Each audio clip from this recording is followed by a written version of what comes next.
अष्टावक्र गीता प्रवचन के 10वें भाग को प्रारंभ करते हैं। मुनि अष्टावक्र राजा जनक को कहते हैं, मुक्त एवासी सर्वदा। श्लोक के अंश की व्याख्या करते हुए पूज्य स्वामी श्री अखंडानंद सरस्वती जी महाराज कहते हैं कि पहले यह बात कही गई कि धर्म अधर्म सुख दुख ये चारों तुम्हारे नहीं हैं।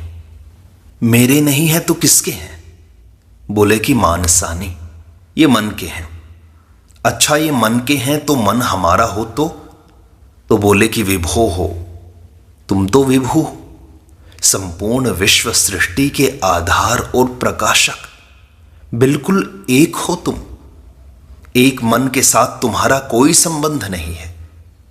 मानो पहले 4 बात काटी गई कि तुम्हारा नहीं है, न धर्म है न अधर्म है, न धर्म का फल सुख है न अधर्म का फल दुख है। तब ये किसके हैं? ये तुम्हारे मन के हैं, तुम्हारे संस्कार में डाल दिए गए। ये कुछ विकार हैं, कुछ संस्कार हैं। तब फिर हमारे क्यों नहीं है? तुम्हारे इसलिए नहीं है कि तुम विभु हो। हम विभु कहाँ हैं? हम तो कर्ता भोक्ता बने बैठे हैं। अरे भले मानुस, न कर्तासी न भोक्तासी, धर्मा धर्मयोर कर्ता नासी, सुख दुखयो हो भोक्ता नासी। तुम धर्म अधर्म के कर्ता नहीं हो, सुख दुख के भोक्ता नहीं हो। नाचने वाली जब ठुमक ठुमक कर अपने पांव से ताल देने लगती है तो देखने वाला भी ताल पर झूमने लगता है। ऐसे ही यह मन जब घूमने लगता है, मन जब लाल होता है, पीला होता है, कड़वा होता है, मीठा होता है, तब तुम भी लाल पीले कड़वे मीठे हो जाते हो। तुम्हारे अंदर तो कोई स्वाद नहीं था। जैसे शुद्ध जल का क्या स्वाद होता है? शक्कर डाल दिया तो शरबत हो गया, नींबू डाल दिया तो खट्टा हो गया, नमक डाल दिया तो नमकीन। तो नारायण, तुम्हारे स्वरूप में ये सब के सब धर्माधर्म सुख दुख नमक की तरह डाले हुए हैं, खटाई की तरह डाले हुए हैं। ये तुम्हारे स्वरूप में नहीं है, क्योंकि तुम एक मन वाले नहीं हो। तुम तो विभु हो, न करतासी न भोक्तासी, न कुछ किया न कर रहे हो न करोगे। अच्छा, आपको कभी इस बात का ध्यान आया कि आप अगले मिनट क्या करोगे? बोले कि हम जो चाहेंगे सो करेंगे। हाथ उठा सकते हैं, पटक सकते हैं, गाली दे सकते हैं, तारीफ कर सकते हैं। अच्छा, जो चाहेंगे सो करेंगे, तो यह बताइए ना कि क्या चाहेंगे अगले क्षण? यह तो दुनिया में ब्रह्मा भी नहीं बता सकते कि अगले क्षण हम क्या चाहेंगे। आप चाहते हैं कि चाह आती है।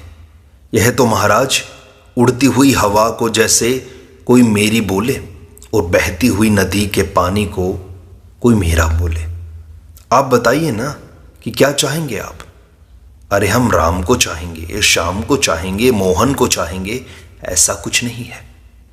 यह तो सब अभी आप ऐसा कह रहे हैं। अगले क्षण में क्या होगा सो तो बताइए। तो हम बड़ी मोटी दृष्टि से यह बात आपको सुना रहे हैं। जो करता होता है वह साक्षी नहीं होता, जो साक्षी होता है वह करता नहीं होता। आप जानते हैं ना कि 2 आदमी आपस में लड़ रहे हों तो जो लड़ता हुआ होता है वह गवाह नहीं होता, और जो गवाह होता है वह लड़ता हुआ नहीं होता। यह तो सामान्य न्याय है। तो आप करता नहीं हैं, कर्ता के गवाह हैं, साक्षी हैं, और आप भोक्ता भी नहीं हैं, भोक्ता के गवाह हैं, साक्षी हैं। आप कूटस्थ हैं, आप तटस्थ हैं। विभु पहले कह चुके हैं, उसको मत छोड़ देना। देखो, ये जो कर्ता होते हैं ये कभी पाप के कर्ता होते हैं, माने कभी चोरी करते हैं, कभी दान के कर्ता हैं। नहीं, गवाह दोनों का एक है और कर्ता दोनों के अलग हैं। वह तो भ्रम से ऐसा मालूम होता है कि कर्ता एक है। अच्छा, एक बार आप दुख से रोते हैं और एक बार खुश होते हैं, तो जो दुखी है वही सुखी है। दोनों की शक्ल आपस में मिलती है क्या? नहीं।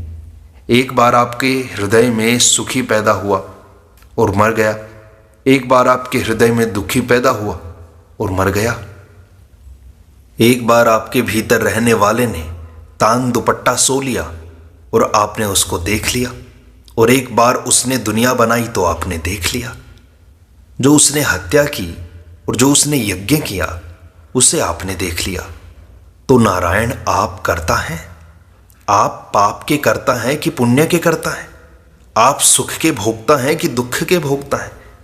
ये मरते गए मरते गए मरते गए और वहीं के वहीं रहे।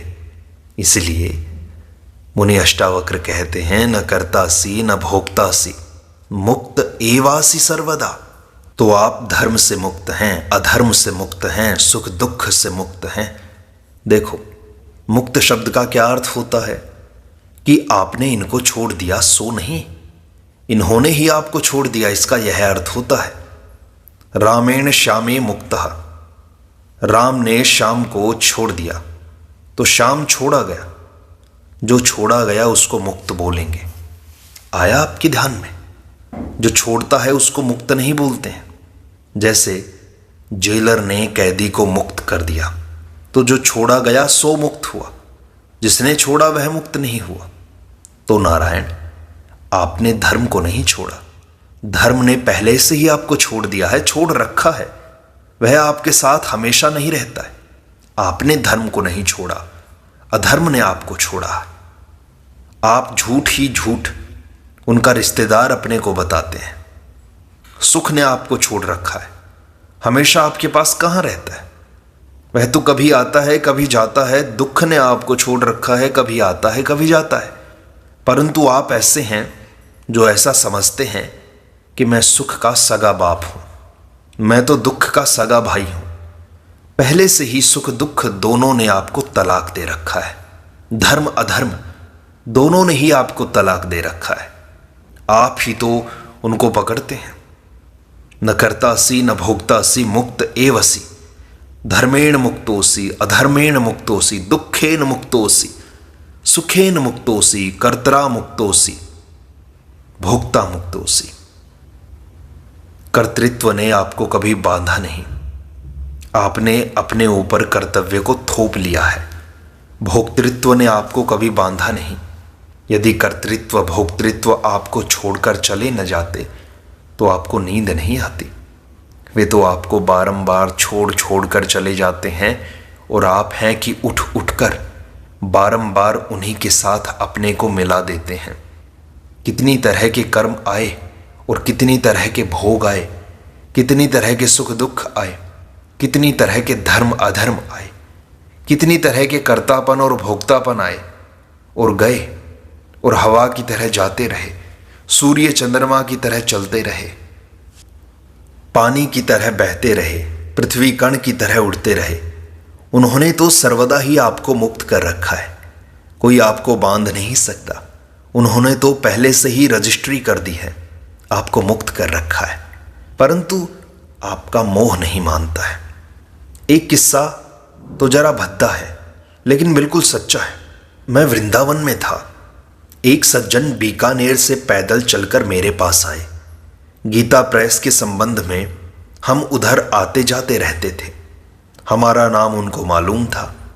खाने पीने के बाद हमने एकांत में उनको पूछा कि आप इतनी लंबी यात्रा करके क्यों आए हैं? वे बोले कि महाराज, बात गुप्त है, लेकिन मैं तो आपको बताने ही आया हूं, हमारी समस्या हल कर दीजिए। मैंने पूछा कि तुमको क्या दुख है? वे बोले कि हमारी पत्नी व्यभिचारिणी है, उसका हमको बड़ा भारी दुख है। मैंने कहा कि छोड़ दो, निकाल दो घर से। बोले कि महाराज, उसको निकाल देंगे तो बच्चे छोटे छोटे हैं, उनका पालन पोषण कौन करेगा? मैंने कहा कि उनके लिए एक नौकरानी रख लो। बोले कि नहीं महाराज, नौकरानी से काम नहीं चलेगा, वह जैसे प्रेम से करती है वैसे तो नौकरानी नहीं करेगी। तब मैंने कहा कि अच्छा, तुम बच्चों के पालन पोषण के लिए उसको घर में रहने दो और उसका गुजारा करते रहो, और तुम ब्रह्मचर्य का पालन करो, उसको पत्नी की तरह मत मानो। बोले कि महाराज, यह कैसे होगा? हमारा मन तो मानता ही नहीं है। मैंने कहा कि अच्छी बात है, तुम गांव के बाहर एक कुटिया बनाकर रहो और तुम्हारे बच्चे तुमको वहां रोटी पानी दे जाया करेंगे, तुम अलग रहो। बोले कि महाराज बड़ी भारी बदनामी हो जाएगी। मैंने कहा कि अच्छा, तब तो तुम यहीं रह जाओ, हम तुम्हारे भरण पोषण का भार लेते हैं, तुम घर लौट कर मत जाओ। बोले कि महाराज घर गए बिना तो हमसे रहा नहीं जाता।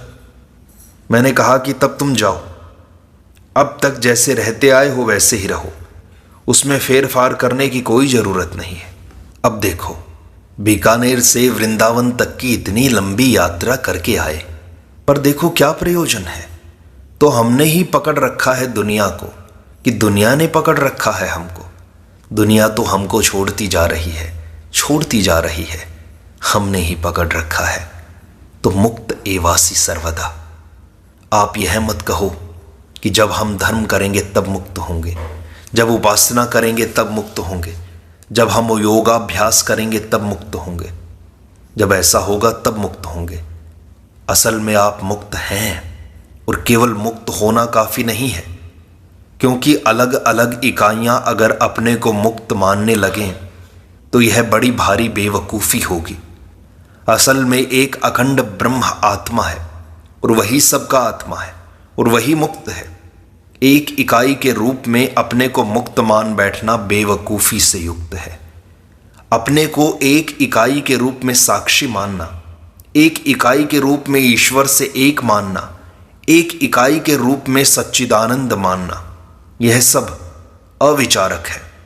आप तो एक अखंड ब्रह्म हैं और सर्वदा मुक्त ही हैं।